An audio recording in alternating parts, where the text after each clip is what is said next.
Hi, good morning, friends, and welcome to After GMS. We just went live on the WFMY News 2 Facebook page, as we do every weekday at 7:45. I'm Megan Malaris with the guys today. Meteorologist Ed Matthews, meteorologist Christian Morgan. Tracy McCain is working on a special project airing later on, so we will check back in with her tomorrow. But we are excited to get into our talkers today, one of which is about the forecast. Oh, yeah, let's talk weather. Yeah. Let's start with what is expected in the immediate short term. Well, I'll tell you what, it's a chilly start out the door this morning, but this will be the last cool day, if you will, for quite some time. Take a look at that beautiful sunrise across the triad this morning, too. And if you've been keeping up, our sunrises are still getting later, but our sunsets, well, they're also starting to get later now as well. We kind of reversed the track there. 34 degrees right now in the Gate City as you start out the door in Greensboro. And as you look at the temperature map across the country right now, notice we have kind of this cooler air nosing in for us. But out in the middle of the country, there's some big time warmth for the month of December. That's going to be heading our way as we go throughout the rest of the week. For now, though, high pressure in control of our weather just off the coast of New England. That brings in a northeast wind, that cooler air locking in place for today. By tomorrow, though, that high starts to shift offshore and down to the south a bit, which means our winds will change from the northeasterly direction to a southwesterly direction, all ahead of a cold front that's on the way by Saturday, and that will push that warmer air in the middle country headed our way by the end of the week. This time of the year, if you want to get warm, well, you got to take that warm air from somewhere and bring it here, and that's what we're doing over the course of the next few days. Meanwhile, by the time we get to Saturday, that cold front will be knocking on our door, slides by and brings us a few showers Saturday evening into Sunday morning, and then after that, behind the front, chilly air will lock back in place again as we kick off the week of Christmas. For today, full of sunshine, upper 50s to near 60 degrees. It'll be the last day that we spend in the 50s. Well, at least at the first part of the weekend. We're headed for the mid-60s tomorrow and approaching 70 by Friday and Saturday. Tonight, under a mostly clear sky, we'll drop it down into the mid-30s for most of us here in the Piedmont, and low and mid-30s back to the west and in the foothills and mountains as well. Now, Saturday is system 1 of the next week. We still need some beneficial rain, and Saturday doesn't really look like an opportunity to get a whole lot of rain, likely less than 1/4 of an inch on Saturday. But then there's still some disagreement on what happens early next week. There will be a little area of low pressure that heads our way from the south, and will it arrive on Monday or will it arrive on Tuesday? And then the next question is whether or not that moisture will be able to make it far enough north into the Piedmont or not. So those are details we're still ironing out over the next couple days, but we'll keep an eye on that. For now, we stay dry and we warm things up. Upper 50s today, mid-60s tomorrow, approaching 70 by Friday and Saturday. And then behind that front, chilly air locks back in place again. Back to the low 50s for Sunday, heading into the week of Christmas. And we'll keep that 30% shower chance in for Monday and Tuesday as we iron out the details on timing and rainfall amounts heading into next week. Let's get right into our first talker today. Gift wrapping paper, Christmas trees, food you need for Christmas dinner. You've likely noticed prices this season are going up. That brings us to our first question this morning. What are you paying more for this holiday season? Let us know. Economists say inflation is the highest in decades. Here's a visual to put that in perspective. This shows the price of goods from November 2020 to November 2021. You can see the price of beef has increased more than 20%. Televisions and men's clothing are also pretty high on the list. Even gift wrap is now more than 7% more expensive. A viewer texted in prices of food, horrible. Bacon at $12.98, now the same size, almost $20. Some items are cheaper in bulk at Sam's or Costco, but this viewer says the locations make it hard for a lot of people to shop at those stores. Candy said yes, all prices have gotten out of control. Jeff said the prices have gone up on absolutely everything. He said the only thing that hasn't gone up is labor costs because he can't get anyone to work. All right, leave a comment here on our feed. Already some of you are weighing in. We'll start by polling the crowd here. Ed, what have you noticed price increases on? I would have to say, well, although gas has come down a little bit, I think it's still too high for my stomach. But I think overall food prices is where I love to do a lot of home cooking. Eating out for me is kind of a treat. I don't do it a whole lot, but I love to cook. That means I got to shop at the supermarket, and I have definitely noticed the prices. I don't know what it is about bacon, folks, but bacon is like owning a brick of gold, you know? And but also the beef prices as well. But I've seen things in the supermarket across the board go up, up, up. Yeah, Christian, what about you? Yeah, me too. I went to the grocery store over the weekend. My mom was having a couple people over at our family's house in Asheboro, and golly, I left with only one bag of just little small things. And the bill, I looked at the bill, I was like, is this right? I had to go back and look at it, and what I was paying, like cream cheese was ridiculously expensive. Yeah. It was just like little stuff that you don't really think about. And I thought, wow, stuff has really, really gone up. We talked about this several weeks ago about, with supply chain shortages and those kind of things with stuff going up. But over the last few weeks, it's kind of taken an exponential growth again. Yeah. So yeah, food especially, and then clothes seem like they've gotten more expensive recently too. Wow. Yeah, clothes was on that list of most expensive things. A couple other people noticed beef is costing more, so is chicken. I've noticed my overall grocery bill is going up. Also, I noticed that this year I paid more for Christmas cards and I ordered fewer of them, to try to save money. Cost of stamps, postage obviously has increased throughout the year, not just because of the pandemic, but because that's pretty typical. And cards were already expensive as they were. Yes, cards are expensive, and it's costing more to ship those items. I've noticed not as many retailers doing the free shipping deals.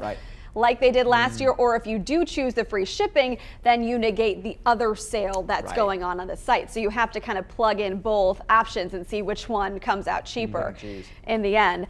So let's see. Sean also says meat has gotten a lot dearer these days. Can only partake in a nice steak every now and then. Bacon, you only get a couple slices for about $7. Stephanie said everything is more expensive and grocery items are horrible. Can't even find cat food cans. Scott said ribeyes at Sam's Club, nearly $30 per pound now. I think Dana mentioned something about ribeyes too at Publix costing a lot more. And then Scott also wondered if the stimulus checks are coming back to haunt us in some way, the trickle-down effect, and now inflation causing all the prices to cost more, not to mention the shipping delays and issues with getting packages to people. It's costing everybody more, even the suppliers. Well, and this year, we talked so much about either, if you're buying online to buy early, or if you're buying online to maybe insure that package or add some extra shipping to it to make sure that it gets to those people. So not only has the price of the actual item gone up, now you're tacking on likely extra costs in the shipping game that you hadn't done in past. And if you are worried about that package actually getting to who you're sending it to, maybe you have insured that package, or maybe you've added faster shipping. So all of these things are starting to pile up now. And everything is expensive. Yeah, and one thing, talking about food prices, one thing I like to do as I make out my grocery list is look at the sales circular that come in the newspaper, for Harris Teeter and Food Lion and all of the different stores. You're not seeing as many bargains, if you will, in these weekly sales circulars, and a lot of you do that. Look at the sales circular and kind of fit that with what you need to get, and save a few pennies. But just not that many specials anymore, really. And Ed, earlier you mentioned gas. Joanne said she knows gas is so much more expensive now. It has come down some since the prices a few weeks ago leading into Thanksgiving, but still we're not seeing the prices that we saw this time last year. And so that adds up. I find that we're a little more cautious, at least, or conscious of where we go. Is that a necessary trip? Is it not? Or are we just wasting fuel? Or make a list of errands that you need to do and kind of clump them all together. It's like, okay, today is errand day, so I'm going to drive all over and kind of, save a little bit of gas that way. I'm bad about that too. I'll run somewhere and then go back to the house and then, oh yeah, maybe I should go over here. And then I'll get in the car and go back again, and then you end up running around and if you really boil it down, every time you start and turn off and then restart the car, it actually uses more gas than if you're just in it and do one trip. Yeah, Frank said he's noticed not only clothes and food are costing more, but tires as well. So you got to think about all of those types of items too.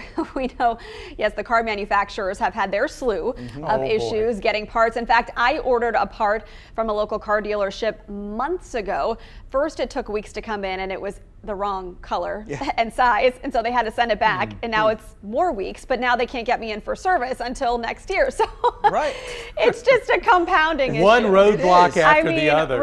Obviously, put it in perspective, that's not a huge problem. It's fine, the car's still running, but it's an example of all these issues that are happening. Same thing, my mom hit a deer, back earlier in the fall, and she had a rental car from the company for at least 2 months because they were waiting on parts that were, I guess out on a ship somewhere that hadn't made it to port yet. So everything is still backed up and will likely be, we've heard the experts say it'll likely be, if this continues through the end of next year, back to 2023 before we ever really officially get things back to, back to the way they were pre-shortage. Well, Bobby said if things keep going up, he'll have to start living off the land. Ronnie has noticed eggs and fruit going up. Patrisky's noticed medicine and most products going up. And Sheila says just everything, food, rent, house payments. She says they think that they need to raise the cost of minimum wage. So we'll see where that discussion goes. Obviously, that's always an ongoing topic in state and federal governments. But yes, this problem's not going away, and we appreciate you weighing in on this on our Facebook feed. I'm sure we'll revisit it heading closer to the holidays. All right, we have another conversation about our Christmas weather outlook coming up. We know you're interested in that, but first, let's cover some morning headlines here. Guilford County Schools employees could soon be getting some extra cash. Last night, the board approved a plan to give $1,500 bonuses to all employees except principals and assistant principals who previously received bonuses. The district's lowest paid employees will get an extra $500. The money will come from the Emergency School Relief Fund. The Department of Public Instruction still has to sign off on this. 2 of the Triad's largest school districts have decided to keep masking policies after the winter break. The Guilford County School Board voted to keep mask mandates in classrooms and school facilities. It'll revisit the policy again at the January 11th meeting. Winston-Salem Forsyth County Schools did the same. The board voted to keep masks. It'll also discuss the policy again on January 11th. Well, with 10 days to Christmas, health leaders urge everyone 16 and older to get a COVID booster to protect against the virus and the new variant. The push for boosters comes as more people are now eligible for them. WFMY News 2's Denise McMiller has a closer look at booster efficacy. Well, as we head into the holiday, a little more than 30% of people living here in North Carolina have gotten their booster shot, and health officials encourage more folks to come out and get the extra shot before gathering with family. Experts say vaccines and boosters can provide extra protection against COVID. Well, with Delta still spreading and the Omicron variant now in North Carolina, vaccinations are key to safely enjoying end-of-year festivities. A new lab study in South Africa shows Omicron can largely escape the antibodies provided by the initial Pfizer vaccine, but the booster shot could increase immunity. So if you got boosted today, then we think that, it's about 2 weeks when you're really responding. But the good news is if it's a booster, then you've already made lots of memory cells. We've seen this data come out of England already, but it's what we would expect that following a booster, even within a few days, people are more protected against the Omicron variant and against just infection in general than they were before the booster.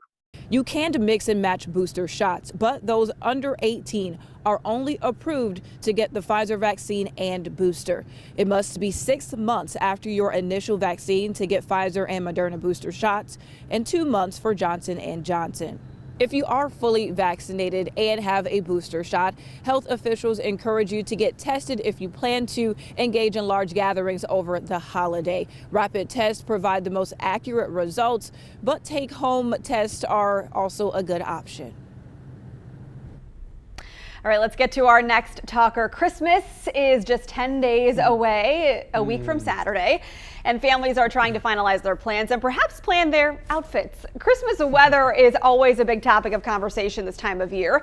So whether you want a warm Christmas or a white one, you probably have a preference on what the forecast is going to be. So let's start with our outlook. I know it's still a little bit out of that 7-day range, but you have some idea about what we're going to expect this year. Yeah, we can at least get kind of a big picture look at what we think is going to happen. Yes, indeed. And I want to remind you, we are looking at our extended models, and we'll be tweaking the forecast as we get a little bit closer. But Christian, what you and I have been looking at this morning, of course, we've got the big warm up coming over the next few days, and then a big cool down getting somewhat colder by Sunday, Monday, and Tuesday, Right. and then maybe about normal for on into Wednesday and Thursday, and then the possibility of some colder air coming in just in time for Christmas Eve and Christmas Day. That's what it looks like now. Yeah, we talked about, we had this big deal warm up, and we've had several of these, especially as we've kicked off December. We've had several days of above average temperatures, and we're near 70 by the end of this week. But I'll tell you, Ed and I were talking this morning, I really don't see any more warm air after this kind of blast. After this week, it's back to more normal temperatures early next week. And then like you said, I think temperatures really could take a tumble as we head into Christmas Eve and Christmas Day. Now, again, that's not locked in place. That's not a guarantee. Yeah. But that's something that we see. And, just kind of looking far out, it looks like December is going to end. Christmas and New Year's are going to, come in with some chilly air. Yeah, yeah. That'll make it feel more like Christmas, right? Yeah, it will. And it's interesting. So I pulled up this graphic. I made this over the past couple of years, but updated it this morning because as we've talked a lot about this past year, if you've caught us in conversations about, our normal temperatures, we've actually warmed up a bit. So with the new climate normals that came out this year, our average high temperature on Christmas Day, December 25th, is about 50 degrees. Of course, it doesn't always land on that. And then our average morning low for Christmas is freezing, 32 degrees. Now, of course, if you think back the last couple of years, we've had some warm Christmases. Some people like that, Megan. Some people don't like that, me. But our warmest Christmas day we've ever had was actually not that long ago. It was back in 2015 at 74 degrees. Wow. Remember that? Yeah, baby, I like that. Smoking hot that day. Coldest Christmas day we've ever had was a while back, 1983. It was 18 degrees. Ooh. That was the high temperature Wow. that day. Of course, rain has been a thing in the past. 1945, we had our wettest Christmas day ever. Got an inch and a half of rain that day. So a soaking wet day. And then, of course, the white Christmas, which is kind of the magical thing, right? Some people want it, some people could care less about it. But over 4 inches back in 2010. Do you remember that?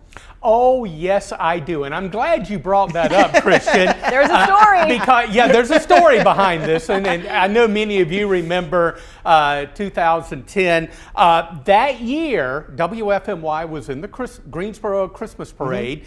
And I think we were holding on dearly to Cat in the Hat, the big balloon. Oh, no. And it started snowing and it weighed down the balloon and we had to turn it over and dump the snow out. Wow. And everybody was excited. Everybody was taking it in stride. It's like, wow, we're having the Greensboro Christmas Parade and here it is snowing. Now that was in early December. Yeah. Little did we know that we were going to have snow on Christmas Day and the day after. And I was looking back at some weather maps and doing a little reading. Most of the state of North Carolina, it snowed all the way to the Carolina coast on that Christmas. Wow, So most of North Carolina got the snow, and we got anywhere from what you showed 4 inches, some of our western areas getting 7 and even 8 inches of snow. So I'm sure that made a lot of kids, little kids and big kids too, happy in 2010. And there was, I just not on the top of my head right now exactly which year it was, but we also had, I guess, what you could technically call a white Christmas because it snowed on Christmas, but it was really more of a December 26th snow just a few years ago, if I'm not mistaken. Yeah. It might have been back 2017? Yeah, 2016, 2010 is 2017. crowding my mind Yeah. right now, but I'd have to Google that. And I think it see, was just but- a dusting for the triad, and then folks, I think, up in the mountains got Well, got that's more. enough to get people excited. Just enough. Just. Right. But talking about the probability of a white Christmas, and correct me if I'm wrong, but the latest data I've looked at, and we've updated our climatological norms for a 30-year period. What we're looking at, the probability of a white Christmas in the triad is about 5 to 7%. Yeah. It's in the single-digit percentile, Right. if you will. Not what, zero. It's not impossible. It's Not not zero. impossible. Yeah, we saw it in 2010. What do you think is the snowiest city in the United States? In other words, the city that has the highest probability of a white Christmas. There are about 4 or 5 of them. Buffalo, one of them. But what do you think is number one? That city in Minnesota you always reference on the weather map. Minneapolis. Minneapolis. Is Okay. Minneapolis, No, St. this Paul. was the one. something Falls. Oh, International Falls, International Minnesota, Falls, yes. known as the ice box Yep. of the continental Yes. United States. I mean, we show their temperatures. It's like, Lord, how are these people dealing with, you know, not only is it below zero, but the wind chill is 70 below zero. Yeah. They got to be some tough-skinned people up there. Yeah, I have family who used to live in Montana, and Oh, I mean, boy. it started snowing way back in October, sometimes September Yeah. for them. So Yeah. it was just really commonplace to have a white Christmas. Here, not so much, but regardless of whether you like snow, certainly some kind of snow or precipitation adds to the ambiance of what many people consider to be a traditional Christmas. So we heard from Carol, who, no surprise, as she even admitted, wants snow. Carol is our snowbird who always weighs in here on the feed. Scott said he's heading to South Florida, so, you know, doesn't matter what the weather is Hey, here. Scott, pick me up. I'll pack my bags. I'll be ready to go. The only time I've ever been to Florida on Christmas or New Year's was a few years back, and my band played a New Year's party in Destin Beach, Florida, and it's the coldest I've ever been in Florida. It was 30 degrees and it rained the entire time. And you were looking forward to And I it. was Well, looking maybe you forward to weren't some warm looking weather. forward. I don't know, because this guy really, really loves his cold weather and snow. So I hope it so ends up funny. better for Scott. Yeah. So Bobby said, I'm not a big snow lover, but he would like to see a white Christmas this year. Brandy just wants warm weather so the kids can play outside. I'm with you, Brandy. I have an almost 2-year-old who loves being outside in any kind of weather, even rain. And so if it's warmer, it's better for mom. Joanne wants a white Christmas. She thinks she'll have to go home to Kentucky to find it. And then, let's see, we're still hearing from some folks about the previous conversation as well. So scrolling through those comments here, Robin said when she was a child more than 60 years ago, they had more snow than they do now. And then let's see, Scott mentioned some snow melt in Buffalo. Did you see the one here from Sean? Apparently tuned in from Australia. Yep. Who is saying, well, in the part of Australia he's in, they rarely get any snow. They usually have nice warm weather. You know, interestingly enough, everything is backwards down there. If you want snow in Australia, you got to go south. Yeah, Right. How weird is that? You know, it's interesting, you know, you mentioned Iowa. Yeah. Right now, I've never seen anything like this before. Ed, tell me if you have. But right now, there is snow on the ground, snow expected, and they are in a tornado, you know, watch probability from the Storm Prediction Center right now for today. Yeah. And it's the craziest thing I've ever seen. Yeah, and that's just how volatile the weather has been in that part of the world in recent days, in the past week. It is just changing rapidly. Yeah. All right, so it looks like we are getting a firmer idea of what to expect this Christmas. Seems a little more seasonable, at least, but nothing crazy or out of the ordinary. Christian, I'm glad you brought up that 2015 situation where we were the warmest on record, because I remember that. Yeah. I think my husband wore t-shirts and shorts to Oh, his yeah. grandmother's house that Christmas. And you know, I know people like it warm, but I guess for me, it just doesn't feel like Christmas when it's that warm. Yeah. I just feel like there's got to be some kind of chill in the air for you to really kind of feel like it's the season. Yeah, yeah. Just drink some eggnog, and then you'll Go feel stand in the the Christmas refrigerator. spirit, and let us enjoy the warm weather, right? no. I don't mind the snow. I really don't. And you know, back in 2010, I really enjoyed that snow on the parade, and then on Christmas Day, I was in Sanford, you know, enjoying Christmas with my family. Got a call from News 2. Come back to okay, work, Ed, Ed. come on back to work. So I had to leave and come back. You know, but nobody likes a wet, soggy Christmas. Nobody wants it to Like be a nasty rainy, and soggy. Nobody wants that. Yeah. Once you curl up inside by the fire, That's right. open gifts with your family, read a Christmas book, you know, Couple it's not too flakes. bad. Yeah. All right. Well, Robin just would rather have snow than ice. I think all of us All would the time. agree on All that. the time. Hey, this was a fun conversation. You guys are going to be fine-tuning the forecast as we head closer to Christmas. Right now, let's get a final check of our 7-day for this week. Let's do that. We're pretty confident with this one because we're going to be into the upper 50s today. A few scattered clouds, but still a good bit of sunshine. But here we go with the warm-up. And again, as Christian talked about, likely the last warm-up before Christmas. We're looking at 66 tomorrow and near 70 on Friday. We could even see some low 70s coming our way on Saturday. Late Saturday, Saturday night, early Sunday, a small chance of rain as a cold front moves into the area. Yeah, look at this. We go from 71 on Saturday to a much cooler 53 for the high on Sunday. Still some question marks for Monday and Tuesday. We're looking for a system that's coming in from the southwest. How close is it going to get, and what is the timing?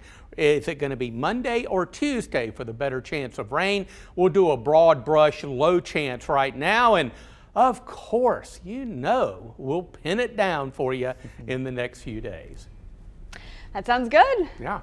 Okay, thanks so much for spending part of your morning here with us on After GMS on Facebook. We do this every weekday at 7:45. Get out there and get to it. See you.